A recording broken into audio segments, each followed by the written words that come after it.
America के राष्ट्रपति Donald Trump ने रविवार को ईरान को लेकर फिर सख्त रुख अपनाया और चीन को भी सीधे चेतावनी दी। ये बयान उस समय आया जब इस्लामाबाद में शांति वार्ता विफल हो गई और खबरें सामने आई कि अमेरिकी खुफिया एजेंसीज के अनुसार चीन ईरान को हथियार भेजने की तैयारी कर रहा है।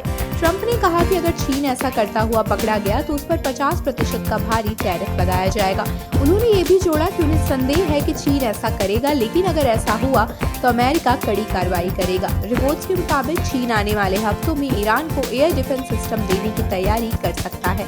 ये जानकारी अमेरिका खुफिया आकलन से जुड़े सूत्रों के हवाले से दी गई है। इसी बीच ट्रंप ने चीन को अमेरिका और वेनेजुएला से सस्ता कच्चा तेल खरीदने का प्रस्ताव भी दिया। उन्होंने कहा कि अमेरिका के पास तेल की भरपूर क्षमता है और वह ईरान से कम कीमत पर भी तेल बेच सकता है। ट्रंप पहले भी कई देशों जैसे भारत, ब्राजील, चीन और यहां तक कि कनाडा पर टैरिफ लगा चुके हैं। हालांकि अमेरिकी सुप्रीम कोर्ट इन टैरिफ्स को पहले ही कानूनी रूप से गलत ठहरा चुका है। फिर भी ट्रंप अलग अलग कानूनों के जरिए इन्हें लागू करने की कोशिश कर रहे हैं। चीन पर पहले टैरिफ 125% तक पहुंच गया था, जिसे बाद में बातचीत के चलते घटाकर 30% किया गया और अब यह करीब 10 से 15% के बीच है।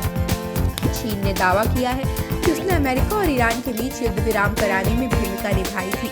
वहीं ट्रंप अगले महीने चीन के राष्ट्रपति शी जिनपिंग से मुलाकात के लिए चीन जाने वाले हैं। अमेरिका खुफिया एजेंसीज को आशंका है कि ईरान इस अस्थायी युद्ध विराम का इस्तेमाल अपने हथियारों को फिर से मजबूत करने के लिए कर सकता है। खासतौर पर चीन द्वारा दिए जाने वाले मैन पैड्स यानी कंधे पर रखकर चलाए जाने वाले anti air missile system America विमानों के लिए खतरा बन सकते हैं। हाल ही में ट्रंप ने यह भी संकेत दिया था कि ईरान में गिराया गया एक F-15 फाइटर जेट कंधे से दागी जाने वाली हीट सीकिंग मिसाइल से गिराया गया था।